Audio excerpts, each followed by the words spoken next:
The frame meter in Street Fighter 6 is an extremely powerful tool that has never been seen before in a fighting game's training mode. This video will help you understand what you are seeing and the information you can get from it in great detail. If you want a quicker summary of what the frame meter is, there is a shorter video on this channel that you can search for as well. To begin, we have to understand that a frame is simply a measurement of time. Literally, you can think of frames in the same way as animation frames. Fighting games such as Street Fighter 6 process all of its information at a rate of 60 frames per second, regardless of the refresh rate of your monitor. So a frame is essentially just a unit of time equaling 1/60th of a second. Each box in the frame meter represents that 1/60th of a second, aka a single frame. If we slow this down, you can see how the animations of Ryu change at each frame. So what this frame meter is showing us is essentially just how long a move lasts when performed. One of the most important pieces of information we can get from the frame meters comes from what each of the different colors in the boxes represent. In almost every fighting game, a move is comprised of three parts. One, the startup frames, which is all of the frames of a move before the move can actually hit an opponent. Two, the active frames, which are the frames of a move that can actually contact and hit the opponent. And three, recovery frames, the follow through of an attack that has to be completed before the character is free to perform another action. It's pretty clear now that the colors shown in the frame meter represent these three states. The green boxes are the startup frames, the red ones are the active frames, and the blue boxes are the recovery frames. Now, if we look at the frame meter legend provided in the game itself, they list these colors more specifically as counter state, hitbox appearance period, and punish counter state.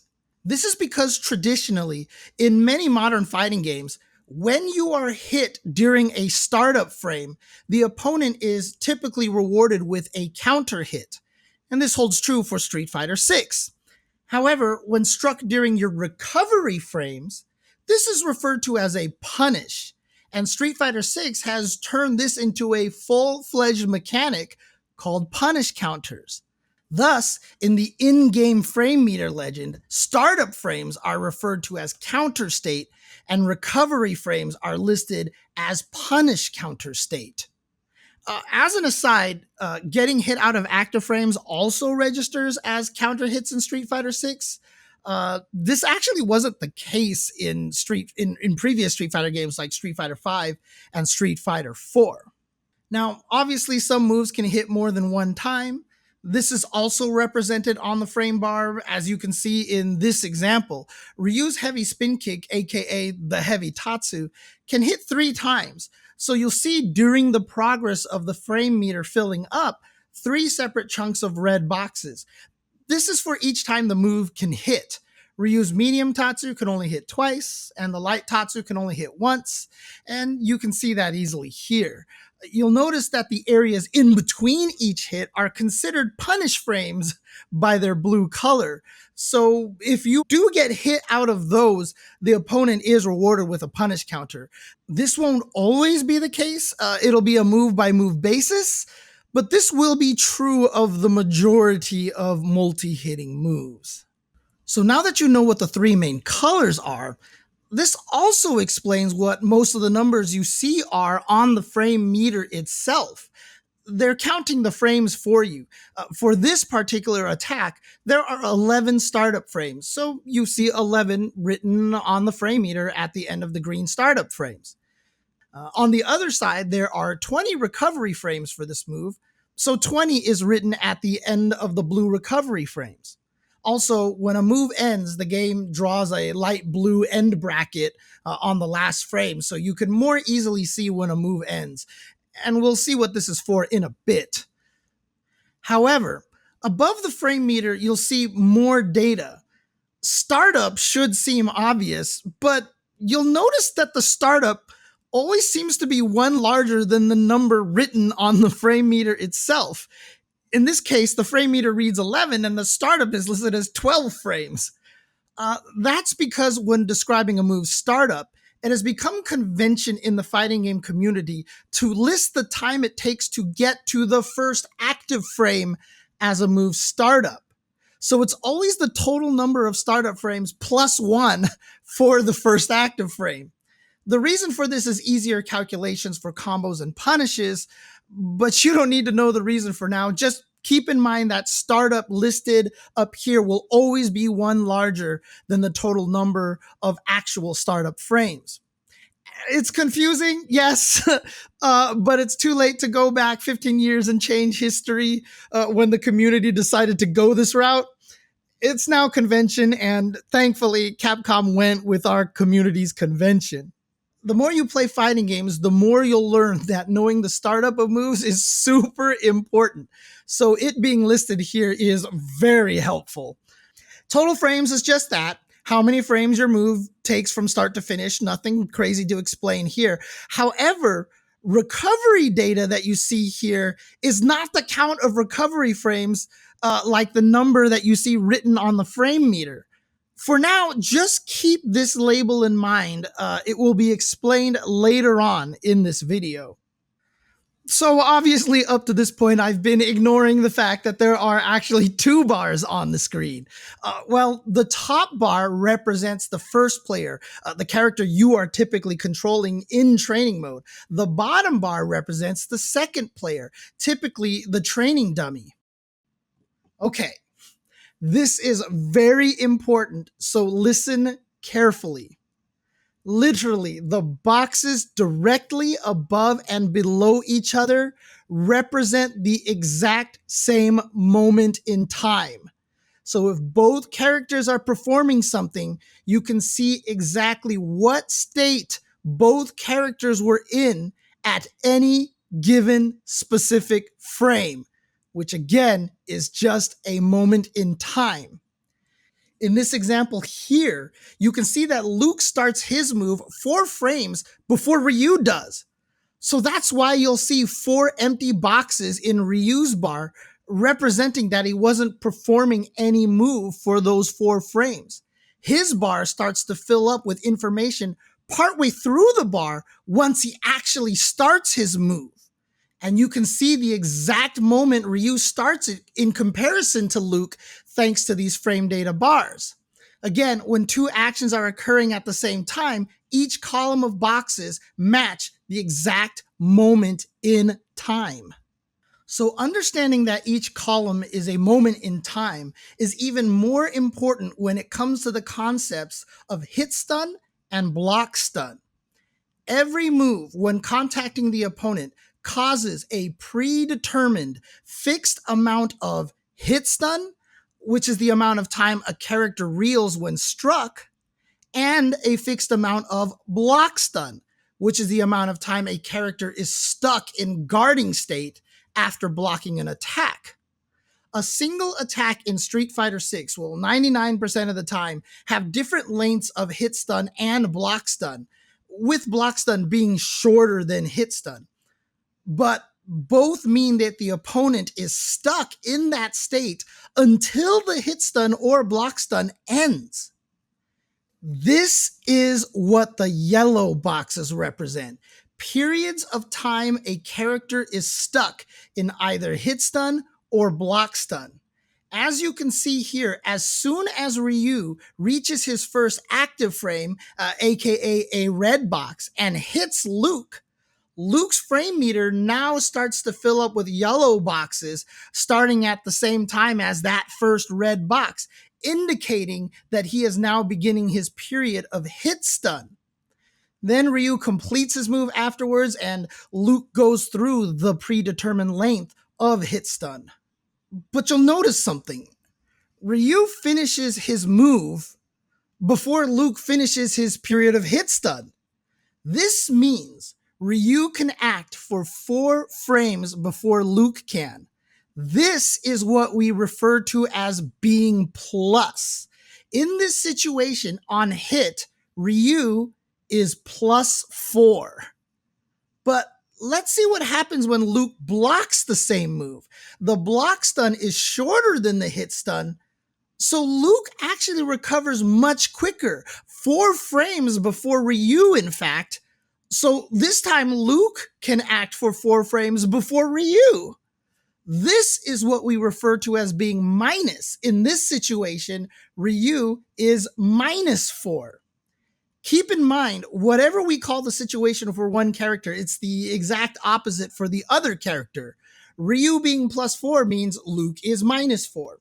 Ryu being -4 means Luke is +4. So remember the recovery label I told you to remember?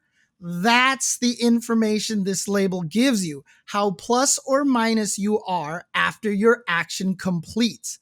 As you can see here, after Heavy Punch, Ryu is -2, but at the bottom, Luke is listed as +2. This is because Luke can act for 2 frames before Ryu. However, after Heavy Kick, Ryu is +1 and Luke is -1. So in this instance, Ryu can act 1 frame before Luke. So the game counts the advantage for you and displays it here very conveniently under recovery. Now, before we keep going, there's a couple of clarifications here because I'm sure these questions will come up. One, when a move connects, there are some frames of animation where the frame meter doesn't fill up at all. These are referred to as hit stop or block stop. Even though the game animates a few frames at the point of impact, the game's internal clock has technically frozen time. You can see this because the frame meter doesn't change during this period. These periods of freeze are there to create a more impactful feel for the moves, for just visual appeal, as well as giving players more time to react to hits for confirms as cancels, but they do not count for frame data at all. And the second clarification is that at times, the frame meter clearly shows that a move has completed, but you can still see the character animating before returning to their idle animation. Why don't those frames count as recovery? Well, many moves in Street Fighter 6 have extra recovery animation frames that are simply for style or to make sure the moves look natural animation-wise when they complete.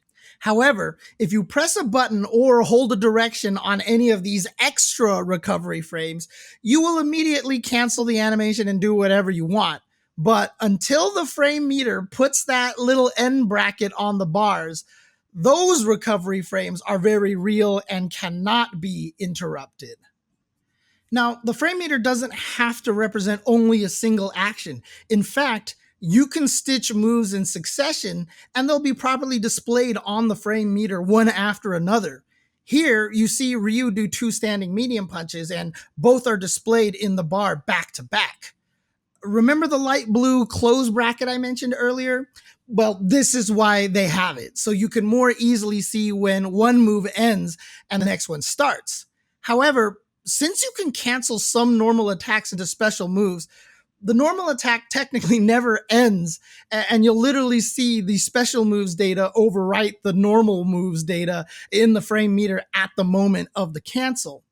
Also, if a sequence happens to last longer than the frame meter can display, it simply wraps around and draws on top of the previous information. This isn't for any reason other than there's really no other way they could have displayed this in the limited amount of screen space they had without inundating the screen with bars everywhere. There's already enough information on the screen as it is. And speaking of already enough information as it is, the intention of this video was also to show how the frame meter can clearly illustrate the concept of turns in fighting games, as well as showing you how to use the frame meter to come up with new combos or to figure out how combos work. However, I'll potentially be saving this for a part 2 of this video that I might produce in the future. Please let me know in the comments if this is something you'd love to see, and I'll get started on it right away. Now, before we call it a day here, there are a few more colored boxes you'll see in the in-game frame meter legend, and I just want to explain what those are. For many actions, there are states in which you are committed to the action, but are not actually in a counter hit state or a punish counter state. These actions are typically movement based, such as dashes and jumping. For these actions, they use a light blue box to represent that you are committed to an action, but getting hit out of them results in just a normal hit, not any sort of counter. Many moves in this game are also able to absorb hits. Universally, drive parries and drive impacts can absorb hits and not be stopped. Characters like Marisa have a bunch of armor on a bunch of her attacks as well that can also absorb hits. These frames are represented by purple boxes in the frame meter. So if you ever feel like you hit the opponent and they went right through it, you can double check with the frame meter to see if the move actually has armor. In Street Fighter 6, like in Street Fighter 5, there are various forms of invincibility in the game. Some moves are invincible to literally everything. Some are only invulnerable to projectiles, and some are invincible to everything except projectiles. Any type of invincibility is represented in the frame meter as striped boxes. Most characters have a get off me move that when you use the overdrive, aka EX version of the move, it has actual invincibility and cannot be hit at all, such as Ryu's OD Shoryuken, aka the EX Dragon Punch. The frame meter displays this with a striped gray and white box. That shows you that you cannot be hit out of these frames at all. Also, it's almost universal in the game that level 1 supers can go through attacks, but cannot go through projectiles. These kind of moves are referred to as strike invincible, and these frames are represented in the frame meter as striped red and white boxes. And finally, some characters have moves that just go through projectiles and only projectiles. Ken's heavy Shoryuken, for example, is designed to be able to pass through projectiles and has even more projectile invincibility when done from his command dash.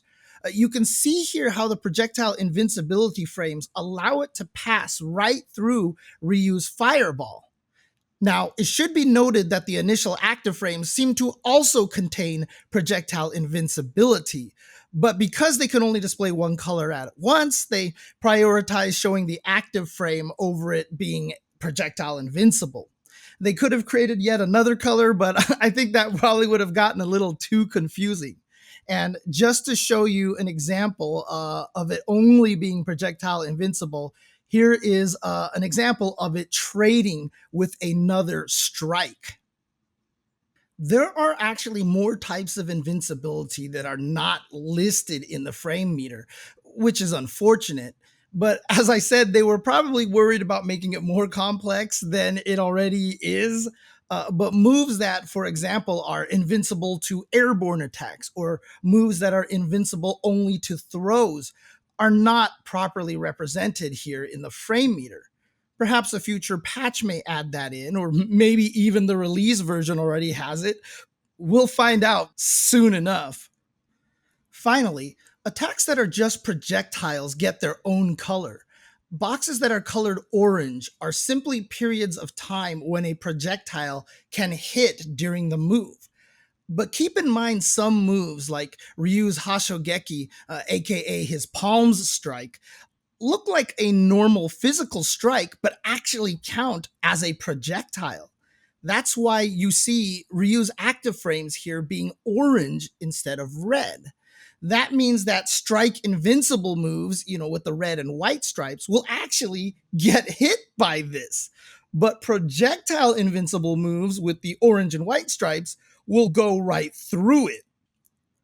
Also, these kind of moves cancel out other projectiles like we see Ryu doing here versus Luke's Sandblaster. I hope this video has been helpful in helping you learn what the frame meter is used for. Again, there's so much more you can do with it, and the intention was to include all of it here but I didn't want to make this video too long. So if the demand is there for it, leave a comment below and let me know that you want to see a part 2 explaining how the frame meter can help you understand turns and help you figure out combos and find out what works as a combo for your character. In any case, thanks for watching. Find me on twitch.tv/jchenzor, where I will be streaming a lot of Street Fighter 6, and I love helping viewers improve at fighting games, especially beginners. So please stop by, say hi, and ask me all the questions. Also, I have a series of educational videos coming out for beginners as well. So do a search for First Attack 2023 here on this channel. All right, make sure to like and subscribe. Click the little bell icon so you get notified whenever a new video drops. Peace out and take care.